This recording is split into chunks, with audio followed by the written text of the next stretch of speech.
an introduction to my approach to the class and to your experience. You get an idea about my personality, and so that if you really hate me, you can leave it at 10 till. Never see me again.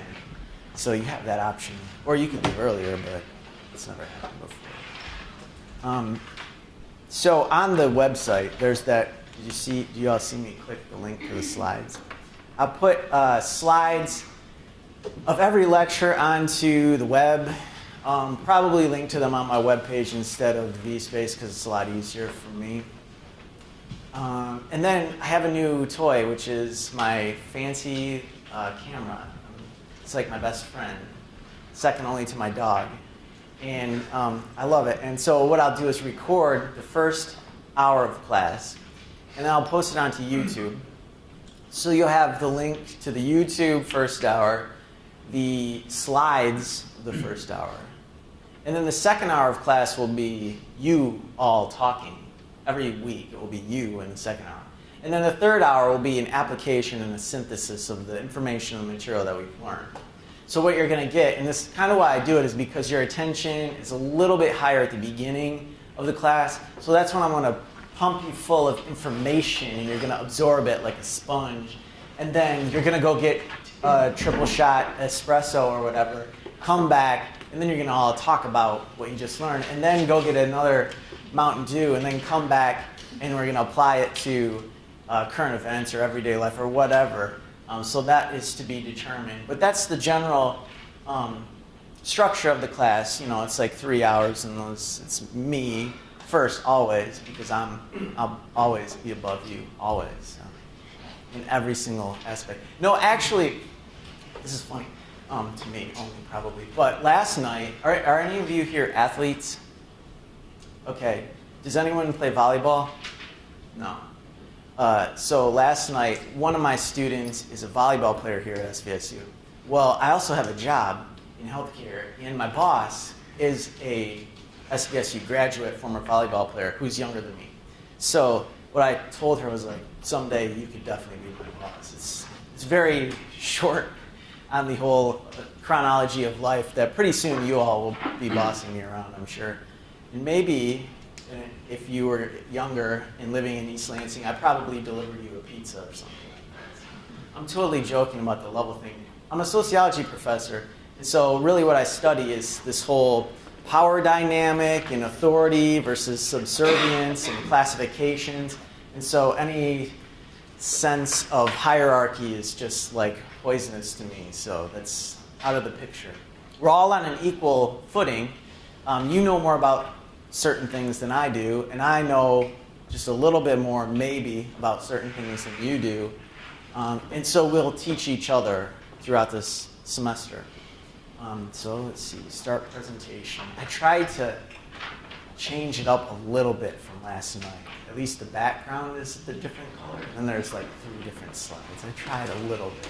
I'm glad to see you made it. Okay, so what this is it's an introduction to the class. I'm not going to talk very much about anthropology off the bat. Maybe, no, we won't talk about that till next week. It's going to be 12 slides. Each slide is roughly 5 minutes, but this will be a little bit shorter than that. And the length was intended to be an hour, so I'll try to cram things a little bit quicker so that we can get the coffee break in. It's opening night, introduction to a course with me as your instructor, and that's what I looked like last time I took my picture. Pretty much stayed the same. I'm trying to lose a little bit of weight though, and I found these great things by Starbucks. Oh, they're just delicious. But I thought about something on the way here that really applies to this class. I drive 2 hours to get here to this class 3 times a week. Does anyone drive farther than 2 hours to get to class? No? I didn't think so, but does anyone live farther than 2 hours away? Yeah? Where are you guys from? Where are you from? Detroit. It's about 2 hours depending on who driving. Right, it's probably about an hour to Flint and then an hour back to Detroit, right? Just straight down. And where are you living? Nam. I have no idea. UP?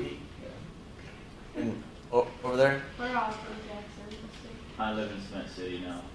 Jackson, where the prison is. Yeah. You guys know some convicts?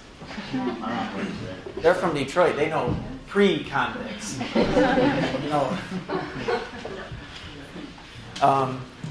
Where did you guys go to high school? I went to a few different schools. Went to Martin Luther King, and then I graduated from school from Chandler Park Academy. Okay. Where'd you go to high school at? Oh, Chandler Park Academy. Oh, so you guys know. Yeah. Yeah.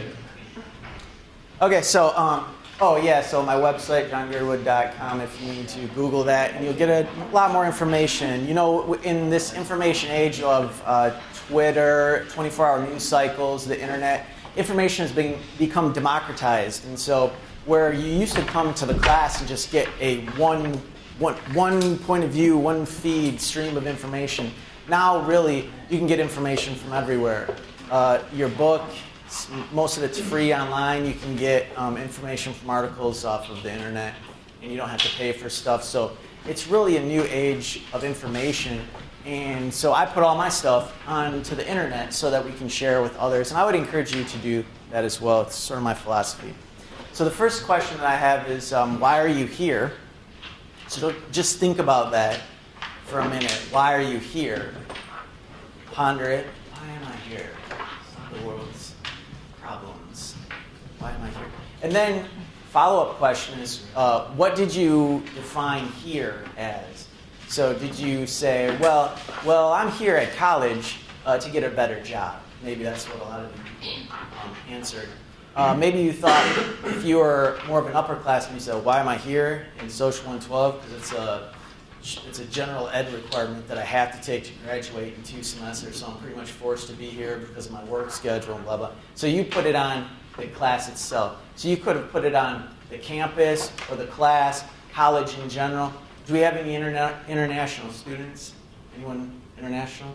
Okay, so I assume almost that if I were to ask you why are you here, you might even answer it with like, well, I got to Saginaw from wherever you're from through this means. So you might have defined here as Saginaw.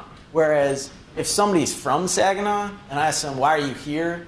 They're probably not thinking, well, let's see, my ancestors, they were tree farmers, and then so I'm in Saginaw because of this. No, they're not thinking of it like that. But maybe your international students will answer the question of, well, I'm in Saginaw because, or I'm at Saginaw Valley because, whereas other students will really refine the view and say, well, I'm in Soc112 at this room because of this. But I really hypothesize that most of you would probably answer the question, why are you here, with this, well, I'm at college because I need to be at college to get a better job. So I put this article title up there from the Huffington Post, not a scholarly article, but it's that college graduates earn 84% more than high school grads. And so maybe that's why a lot of you are here. And if that's why you're here, you know, statistics, whatever. But that will kind of bum me out, so at least keep that to yourself. Because why I hope that you're here in college is to really grow as a human being, as a person, and expand your mind, and meet new people, and try new things and new opportunities, or just really expand on the human that you already are, and you don't have to try new things, but just kind of expand what you already do, and just do that a lot. But you're going to be introduced to some diversity that you've never experienced before. So if you're from Menominee, maybe you've never had discussions with guys from Detroit. Or if you're from, where are you guys from? China. If you're from China, maybe you've never talked to anyone from Detroit. Or if you're from, where are you from? Just Bay City. Bay City, maybe you've never talked to anyone from China. If you're a freshman especially. If you're an upperclassman, maybe you've, hung out in the commons or in classes or in the dorms. I don't know. You have dorms here, right? New people. So really, I want you to expand your horizons and think of it like this too. Are any of you anthropology majors here? Right? No. They have that. I have no idea. But are any of you sociology majors? Minor. Okay, good. Woo. But for the rest of you, there's like no real particular reason specifically that you would take this course if it's not your major or minor. It's probably a gen ed for you. So you are more focused on your math skills or your nursing skills or whatever skills you're developing for your occupation. So while you're in a sociology course, in an anthropology course, I would just say, just eat up as much of this information as possible. You're never going to get this opportunity again in life. So you can either slough it off and just get the B or C on your report card, or you can just try to grow as much as possible. And I would encourage you to grow as much as possible in the 16 weeks that we meet together. So again, why are you here, and what does here mean to you? Welcome to college for a lot of you. This is an introductory course, so you're freshmen. How many freshmen? Raise your hand if you're a freshman. So that's a lot less than my class last night, which was like 80% freshmen. So for you all, I won't go into too much, but about college, well, maybe some of you are just late to the party. You're sophomores and juniors and haven't realized this concept yet, that college is a time to learn and make new connections between these experiences that are seemingly separate and disconnected, but something may happen today, it may happen in 2 months, or you may meet this person and that person, and you start to put together the bigger picture of life and form your worldview and your point of view. It's developed a lot in college. So if you're not doing that, you'll realize in 10 years that you really shaped maybe your political point of view, or your social, or your moral, or your ethical personality. A lot comes from when you're in college. Your party point of view, you just get it all out of the system in college. Or, like last night, I have an older student who came back to college. I think he missed it so much. He'd been out for 10 years. He came back, couldn't get enough. He's back. This course, logistically, there are 3 hours. It's divided into 3 sections per session. As I already indicated, the first hour is going to be a lecture from me, slideshow. If you hate the slides, tell me, and then I can come with another method of teaching. Because last semester, I don't think I very rarely used slides. That had some drawbacks. I think I like ramble a lot, and I had like these rambling notes, and there was a lot of them. So I would post all these like lecture notes, but I don't think students really got much out of them because they were too scattered. So I decided to go into the slideshow mode for the first hour of class to really directly convey to you 10 to 12 slides every week of this is the 10 to 12 things you should get out of the week, out of the reading or out of the class, the very important stuff. And then you can always go back to the link and refresh on those 10 to 12 slides. So I'm trying to make it more clear with the slides. But if you don't like that, if you just want me to show videos and talk without slides, I'll do that. So just let me know throughout the semester. The second hour is going to be your talking so that I can rest a little bit and take a nap for an hour. No. But you're going to talk. And the way that's structured is that you are going to do a presentation. Not every one of you every week, but 4 of you per week will present during that second hour. And I've already got your names down on a list so you know what your week is. And then so even next week, 4 of you will present for an hour, which is about 15 minutes each. You can work in a group, you can work separately, but you just present, and then we all get to learn from you, because I don't think that I have all the answers. I really think that you can bring a lot to the table. And also, there's some cognition that will be stimulated a little bit differently when you present as opposed to just sitting there. When you present, you have to actively, engage yourself in the material. And so it kind of forces you to do that. So that's very important. And then the third hour is going to be this application of material. And that'll be the hour when we talk about what we learned and how that relates to real life. Or that will be the hour that we watch a documentary or talk about current events. Because you'll probably be needing the coffee the most at that point. But last night was pretty good. We were rocking, right? And this is good too. This is Wednesday. Whereas last semester I taught a Thursday 7 to 10 p.m. class. And that was like very rough. Thursday at 10 p.m. Nobody wanted to be here. It's a bummer. No matter how much pizza I bought, you know, it's like, gosh. So this course is about 16 weeks in length. We do have class next week. I don't think we have class on Thanksgiving, which is sort of flip-flop with my Monday and Tuesday classes. The chronology of the course is that you prepare for a midterm by writing 3 essays. Then you perform the midterm. Then you synthesize your essays and the midterm into a comprehensive, cohesive final project. So this semester is really based on getting to that final project, and all the assignments lead to the final project. So if you come to class every week, and if you do every assignment, and you work hard, then when you get to the final project, you'll do it, and it will be great. It's just how it works. It's sort of like, do this, do that, do this, then that, then this, then everything's great. But if you miss a step, or you don't come to class, big problems start to happen. Because, like with the midterm, for example, I take a class period before the midterm where I tell you how to do it. And I draw like pictures up on the board, and I'm like, this is what I want to see, and when I open it up, I want to see this here. And then some students don't even come to that class, and then I open up their midterm, and you can't do something if you don't get the instructions right. So it's a very bad midterm. But for anyone that comes to class, I just tell you exactly how to do it, and it's very easy, I think. I mean, really, most of my classes, for better or worse, it's really like you're either going to get an A or an F. So if you don't come to class, you'll fail out. If you come to class and work hard and do your presentation, you'll probably get an A. It's not very difficult material. It's an intro to Soch class.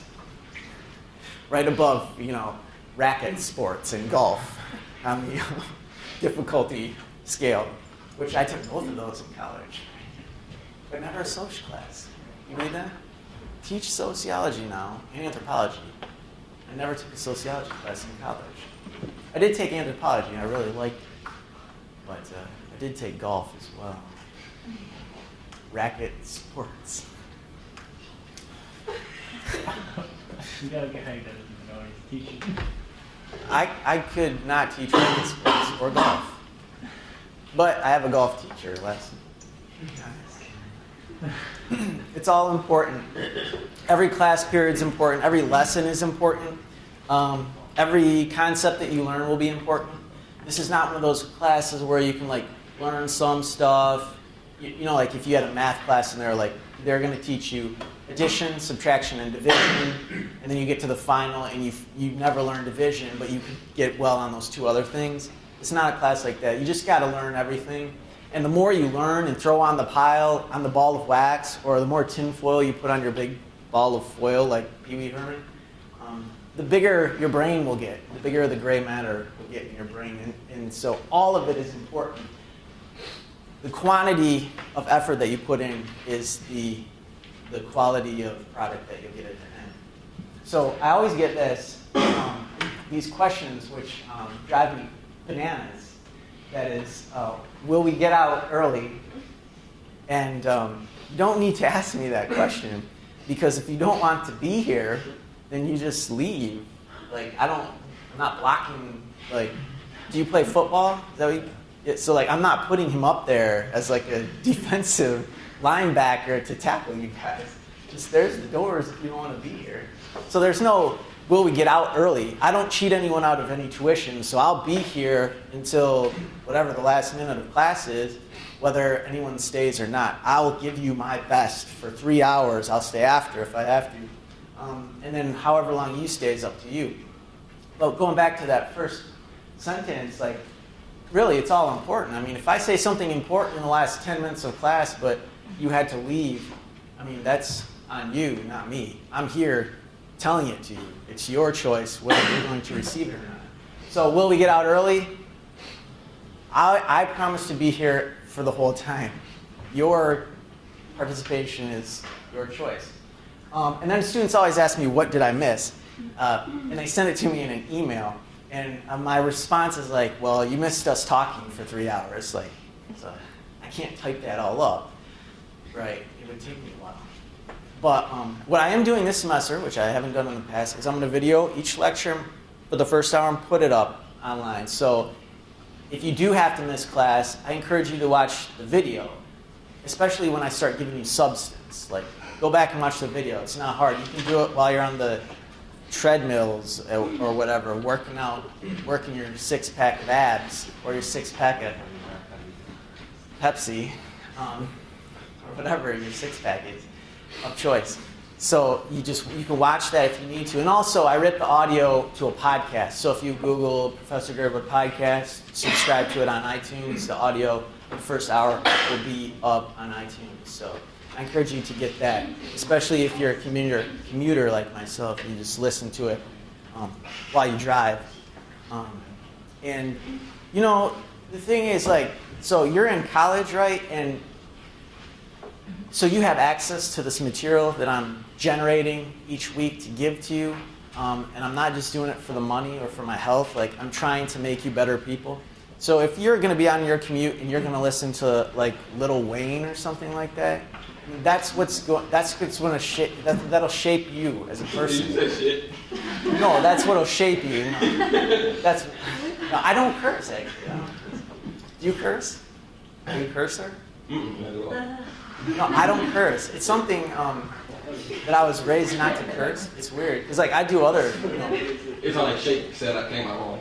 Okay. No, but to be honest with you, it's more likely that I would come in like accidentally with a beer in my hand than to swear. Like I just don't swear. But I could say something stupid. It just wouldn't be swearing. Just don't curse. Does anyone here else not curse? Are you very... No? Yeah, don't curse. It's just like a little quirky thing about me. Don't curse. I don't like it. But anyways, back to the really important stuff, other than my non-cursing streak. I don't take attendance because regular attendance is always correlated with really high levels of success. So it's always, I graph it out, even at the midterm. I have your attendance, so like students that came 100% of the time usually have A's. Students that come twice usually are failing. So it's always correlated, so I don't have to get points for attendance because if you show up and listen, you'll be successful. I don't know where that paper went, by the way. Oh, it's right here. Yeah. But there is a reason that I do have to do this. Yeah. And there is a reason I have to do this, and does anyone know what it is? Besides, yeah, it's financial aid and school policy. Because of why? If you get financial aid and you like drop the course and never come, you know who has to pay that back? SVSU has to pay the federal government that. So they, as she said, school policy, because they want to record that you're here. So if the federal government asks for their student financial aid back, Saginaw can say, hey, they came to class, so it's their responsibility, your responsibility, to pay back the financial aid. So it's all just, we live in a capitalist nation, so taking attendance is now monetized. All right. It's so crazy. Okay, what will you learn in this course? You're going to be responsible and contribute to the group. It gets really boring if it's just me up here talking all the time and showing Michael Jackson videos. So I need you to be engaged and listening, especially watching out for any time I accidentally swear. And, you know, like if it's on camera, we can play it back in slow-mo. But if you pay attention, you'll pick up on stuff. And also I try to say jokes. So if I'm telling jokes and nobody's laughing, you're really self-conscious, you know? So like I need you just fake it. And because when I'm happier, then you get better grades, right? You know what? You know what I wanted to do actually last semester? Maybe I'll do it this semester. True story. Truthfully, what I want to do is I wanted students, and I want to talk present tense, future. I want you to tell me what song to listen to while I grade your final exam. And so, like, if you want me to listen to, like, death metal, I don't know, that could be detrimental to your grade. But if you want me to listen to something very positive, maybe you would get a better grade. I don't know, but I was going to give that option to you because I want you to really create your experience.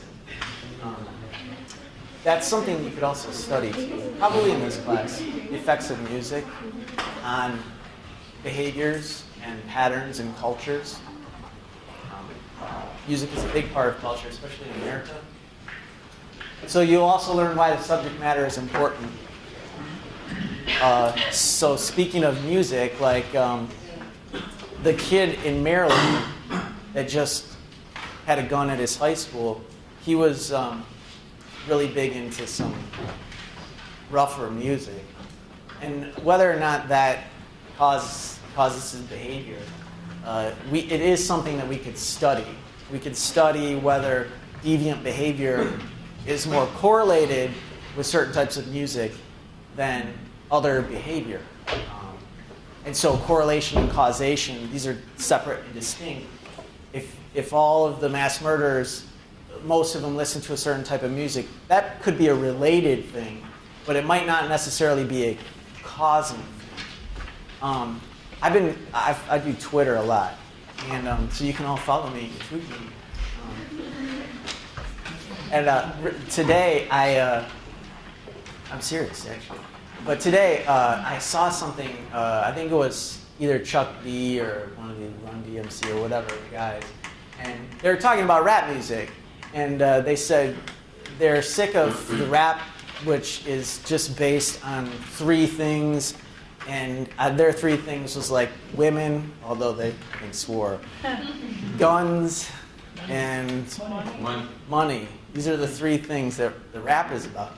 And so you can either study rap music, which would totally be plausible for your final project, study rap music as a exemplification and a result of human behavior, or as an influencer of other behavior.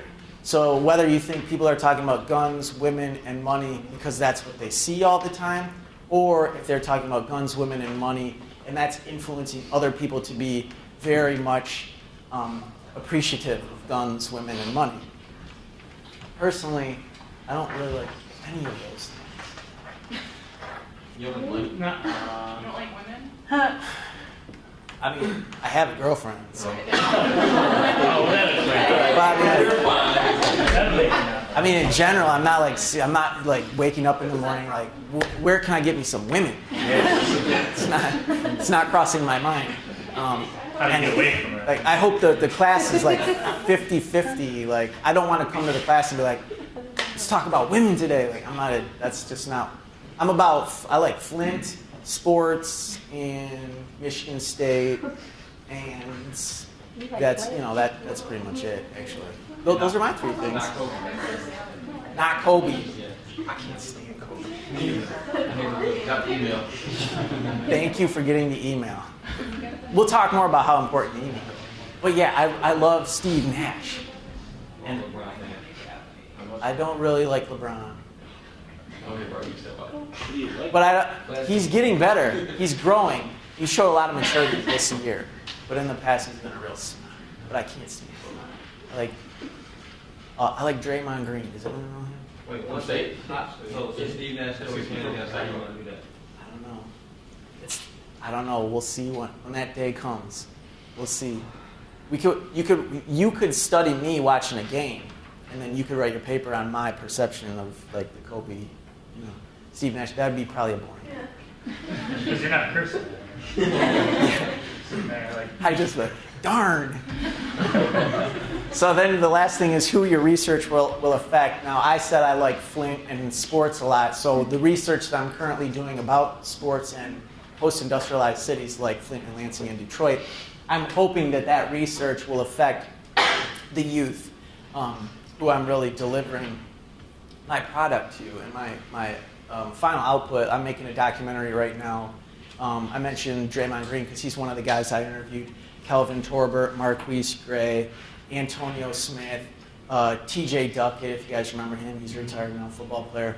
But I want to analyze these guys' career paths and tell the youth of these post-industrialized cities in Michigan whether or not that's a viable career path. So my research, I'm trying to have that affect youth in a positive manner. So you'll come to understand why your research in this class is important, because I really think that it is. Maybe you think math is important.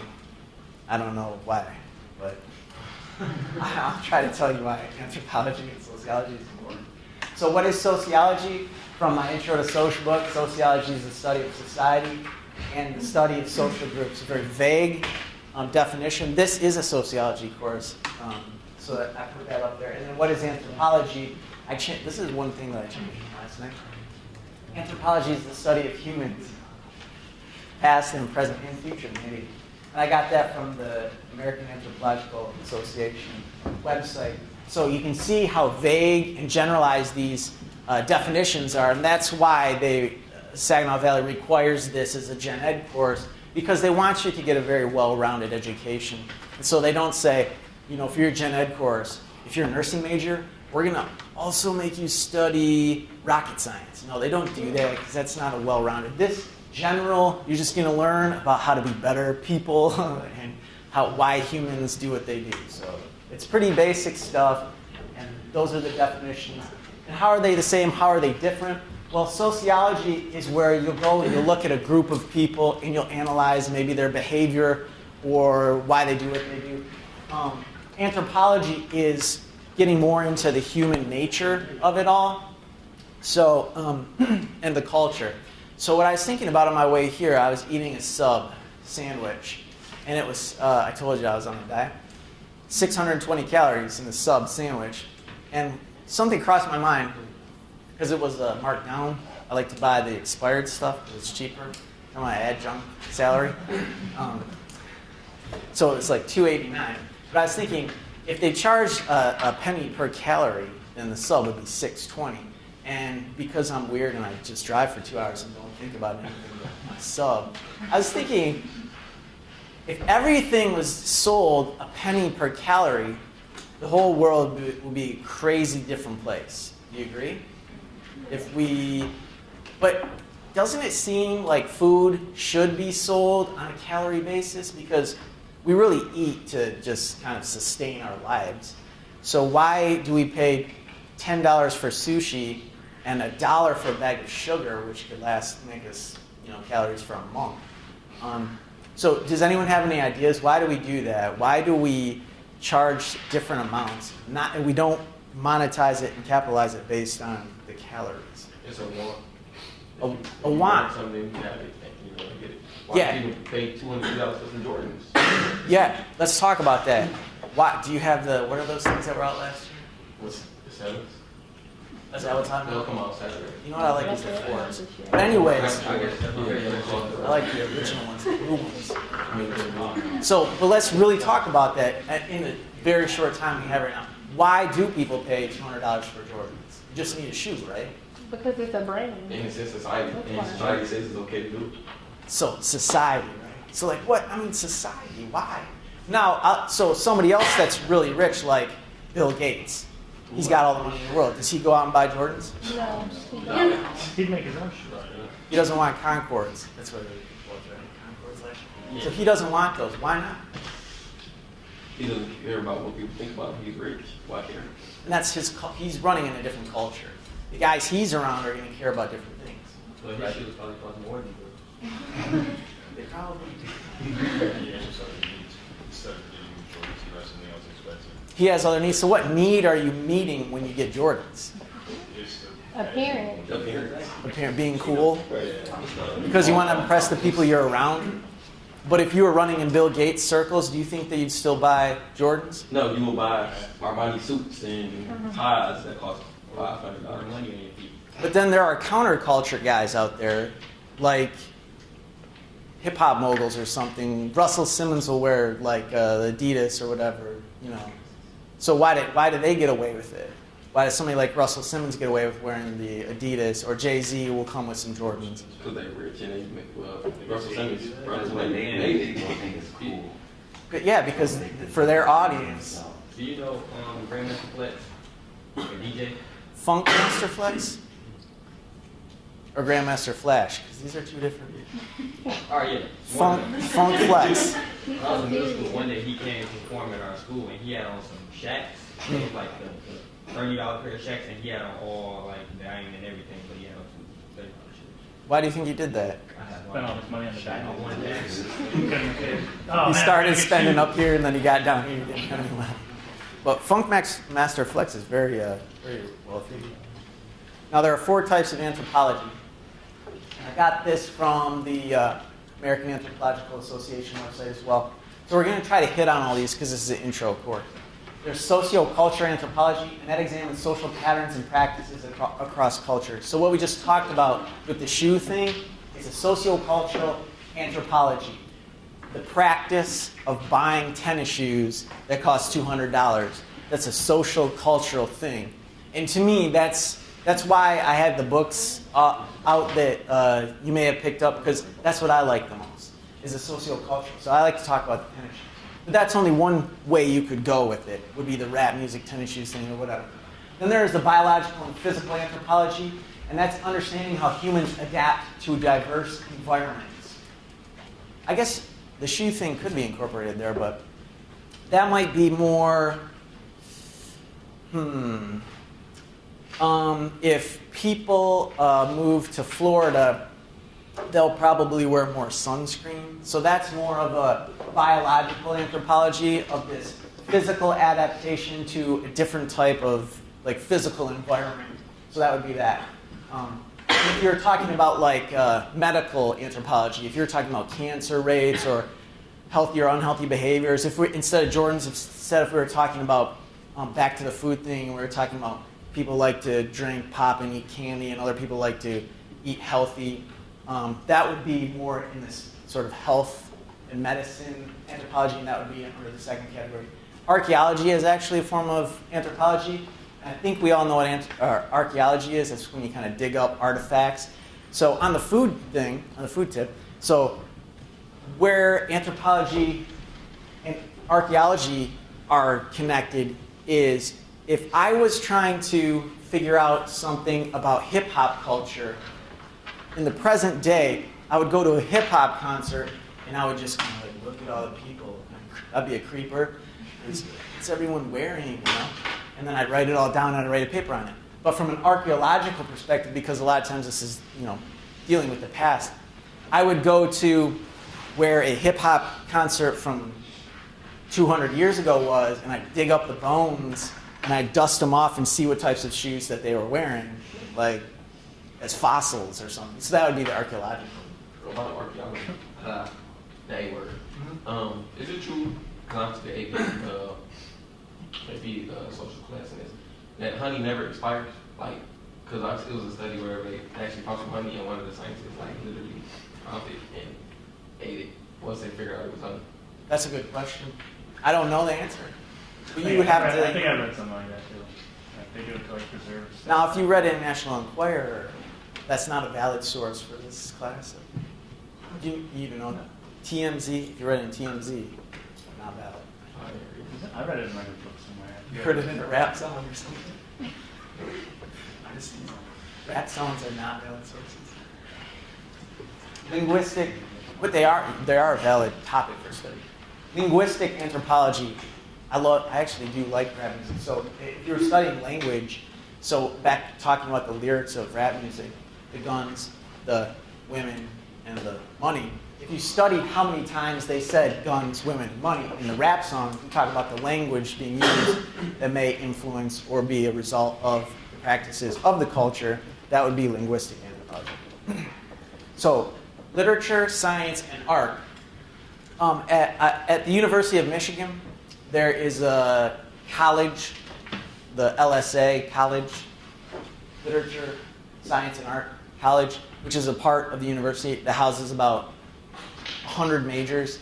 Anthropology would be one of those majors. So would English, so would journalism, probably, and communication. And so would painting. So these are grouped together in a college. Psychology and sociology will be grouped together. But what you need to do is parse out and separate what's science, what's art, and what's literature. If you write a story or you perform a song, that's art or literature, respectively. But if you do a scientific experiment, that's going to be science. And in sociology and anthropology, these are sciences. So you're going to have to do experiments in this class like you would in a chemistry class, mixing stuff together or whatever. So you always have to keep that in mind, that anthropology and sociology are sciences, which we will do experiments, and we will come up with results, scientific results. So social science is a way of performing research to discover things about the social world using a scientific method. I'll teach you methods in this class. It requires a research question. So anything we talk about in this class, we're talking about sub sandwiches or rap music or Jordans. We have to have some type of research question that we want to answer. We can't just talk about how much the shoes cost. We have to talk about why or who or what that cost affects. It needs a hypothesis, so we need to guess about that, the answer to the research question. And we need to test variables. So how is that different from journalism? You're not telling a story. You're actually trying to support or negate a hypothesis. If I just get a narrative story as a final paper, I'll say, well, what are you trying to find out? If you're not trying to find out anything, you totally miss the whole boat of what we're trying to do here with the social science. So the assignments that you're doing in this class, 3 essays, 1 midterm, you're presenting 1 week out of the semester, you're doing 1 final project. So there are 6 total assignments. Each essay is worth 50 points, 50, 50, 50, that's 150. Your presentation is worth 150, together those are 300. Your midterm's 200, that's 500. And your final is 500, so your final is half your grade. So you have to do everything in order to get a good grade. You can't just do the final, you'd only get a 50% if you aced it. You can't just do the essays and midterm, you would fail class. So when do they do? It's a chronological progression. You're going to do your 3 essays before the midterm, then you're going to do your midterm. Your presentation will occur wherever you're scheduled, and then you'll do your final project, which is due at the time of the final exam. So the philosophy for this course, there are no tests. You do not have to memorize anything. And all assignments build off the last assignment. So if you skip an assignment, you're totally screwed. You just can't skip them. So will we have? So is the final project? Is that our final? Yeah, that's it. And we'll talk a little bit more about this in the last hour of class. But you don't actually even have to come to the final day. You just, if you've uploaded your paper already, good. You're good to go. You don't even have to come to class. So there's just a final project that we're going to work on all semester. Then you turn it in. You can even turn it in early if you want to go party early, whatever. So that's it. Final project. That's it. So there's no tests. And we're just going to go for that final project. And the final project builds off every assignment. And I can't say this enough. This is a writing-intensive course. So it's not more intensive than those 6 assignments. Those are your 6 assignments. But again, there are no tests. You're not memorizing note cards. We're not filling in any bubbles. So if you're the kind of person that likes to memorize something, some names and facts, run in really quick to a midterm, and, scribble in all the bubbles, leave, and then drink a couple beers and forget about it all. That's not going to happen in here. What we're trying to do in here is give you tools and skills that you perform on the final project. Great, you get your A, you leave, then you go out to the real world, you get your job, and you're like, I know how to do this, I know how to do that, and this, all from that anthropology class that I had, as far as like writing and synthesizing and applying your knowledge to situations. So we're going to write in this course and not take tests. So that's your decision you have to make. By the end of this course, you have to take any fact. I did tweak this a little from last time. Take any fact about human life. Any fact about human life. So broad. Determine why it's important.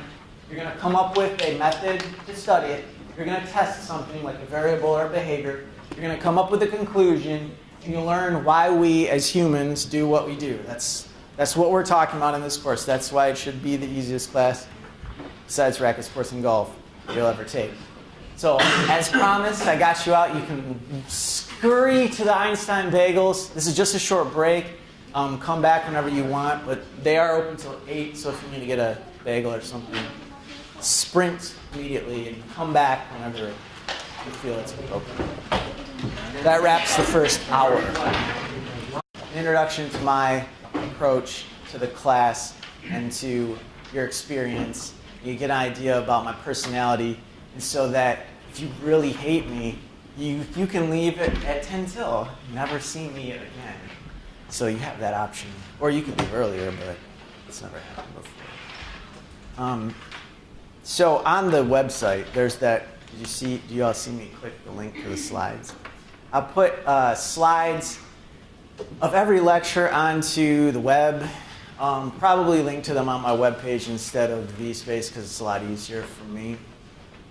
And then I have a new toy, which is my fancy camera.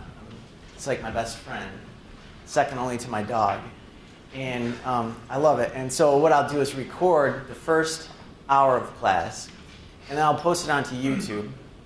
So you'll have the link to the YouTube first hour, the slides of the first hour, and then the second. So we'll teach each other throughout this semester. So let's see, start presentation. I tried to change it up a little bit from last night. At least the background is the different color, and there's like 3 different slides. I tried a little bit. I'm glad to see you made it. Okay, so what this is it's an introduction to the class. I'm not going to talk very much about anthropology off the bat. Maybe, no, we won't talk about that till next week. It's going to be 12 slides. Each slide is roughly 5 minutes, but this will be a little bit shorter than that. And the length was intended to be an hour, so I'll try to cram things a little bit quicker so that we can get the coffee break in. It's opening night, introduction to a course with me as your instructor, and that's what I looked like last time I took my picture. Pretty much stayed the same. I'm trying to lose a little bit of weight though, and I found these great things by Starbucks. Oh, they're just delicious. But I thought about something on the way here that really applies to this class. I drive 2 hours to get here to this class 3 times a week. Does anyone drive farther than 2 hours to get to class? No? I didn't think so, but does anyone live farther than 2 hours away? Yeah? Where are you guys from? Where are you from?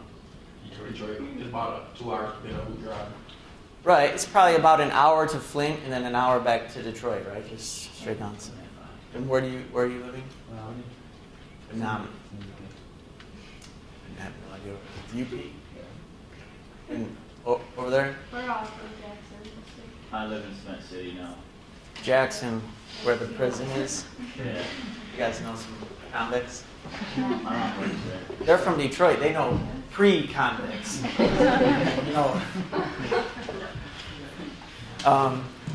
Where did you guys go to high school? I went to a few different schools. Went to Martin Luther King and then Herbert. No. So last night, one of my students is a volleyball player here at SVSU. Well, I also have a job in healthcare, and my boss is a SVSU graduate, former volleyball player, who's younger than me. So what I told her was like, someday you could definitely be my boss. It's very short on the whole chronology of life that pretty soon you all will be bossing me around, I'm sure.